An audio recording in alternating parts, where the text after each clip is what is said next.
सुन नेहा, बता ना। मोला ना तोर ले कुछ कुछ कहे के मन होवत है। का कहे की?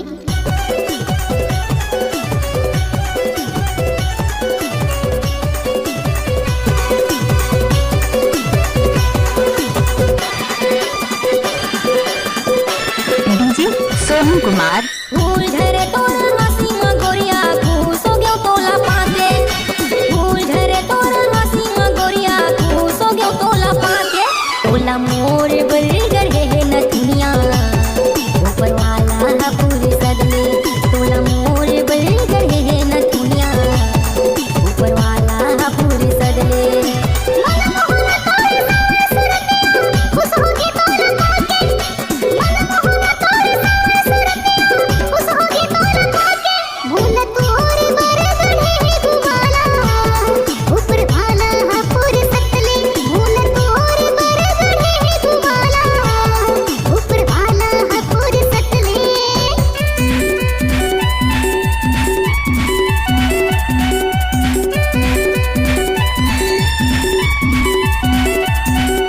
Naturally.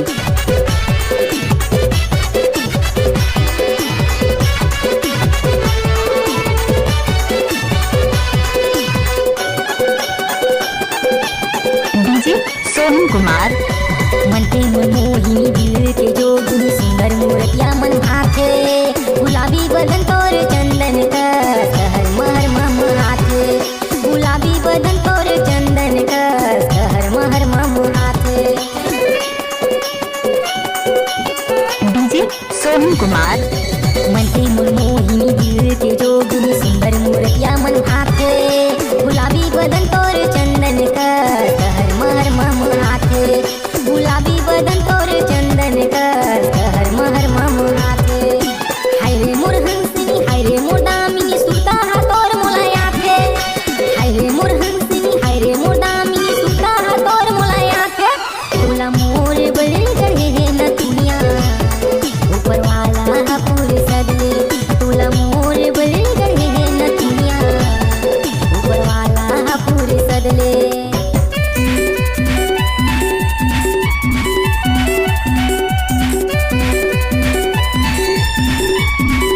Naturally.